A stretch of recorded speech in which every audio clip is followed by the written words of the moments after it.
జిల్లా నెక్రికల్ మండలం తాటికల్ గ్రామంలో ఇంద్రమ్మ ఇళ్ల లబ్ధిదారులు ఆందోళన చేశారు. గత ప్రభుత్వం నేతల కనుసన్నల్లోనే ఇళ్ల స్థలాలు రియల్ మాఫియా నడిపారని అన్నారు. బీఆర్ఎస్ నేతలు బంటు రవి, మన్యం లక్ష్మయ్య, చెనగాని సుధాకర్ల బినామీలకు ఇండ్లను కేటాయించినట్లు ఆరోపించారు. గత కాంగ్రెస్ హయాంలో ఇచ్చిన ఇంద్రమ్మ ఇళ్ల స్థలాలు ప్రజాపాలనలో లబ్ధిదారులకు కేటాయించారని అంటున్నారు లబ్ధిదారులు. ఆయన పట్టా అయింది పట్టా అయిందని అంటే ఎవరికి పట్టా కాలేదు. మేము ఈ కాలనీలో ఇండ్లు ఇచ్చినప్పుడు ఇప్పుడు రాజశేఖర్ రెడ్డి ఉన్నాడు, ఉన్నప్పుడు కాంగ్రెస్ పాలననే మాకు అందరికి ఇండ్లు ఇచ్చిండ్రు. ఆ అబ్బాయికి కూడా ఇల్లు జాగిచ్చిండ్రు.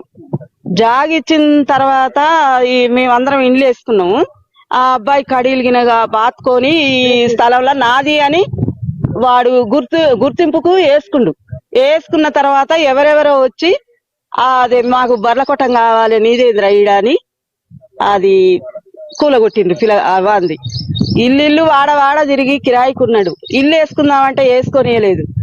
మళ్ళా వెనక సీరి మళ్ళా ఈ అదే తెలంగాణ ఇది టిఆర్ఎస్ వచ్చిన తర్వాత మళ్ళా ఇదే ఇండ్లు పంచిన ఇండ్లు మళ్ళా పంచి వాళ్ళు అమ్ముకున్న దాంట్లో ఈ స్థలం మిగిలింది సార్. ఈ స్థలం మిగిలిన తర్వాత ఇది అయితే ఖాళీగానే ఉంది, ఇదొక ప్లాట్ ఉంది అన్నాక వెనక సీరి మరి గీవెవరో గీవని తీసుకొచ్చి అది ఆవేదని పెట్టిండ్రు. వీంది వదిలిపెట్టిండ్రు, ఆవేదని పెట్టిండ్రు. ఇంకంతే.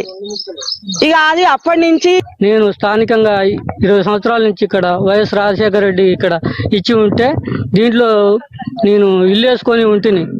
అయితే మన టిఆర్ఎస్ వచ్చిన తర్వాత మళ్ళీ పట్టాలు ఇప్పిస్తా అని ఇల్లు అడ్డ వచ్చిందని ఆయన కుల్లగొట్టి మళ్ళీ ఇవ్వకుండా వేరే ఇతరులకు అమ్ముకోవడానికి ప్రయత్నిస్తుంటే నాకు 2 లక్షలు అడిగింది. నన్ను అడిగితే నేను ఇవ్వలేకపోయినా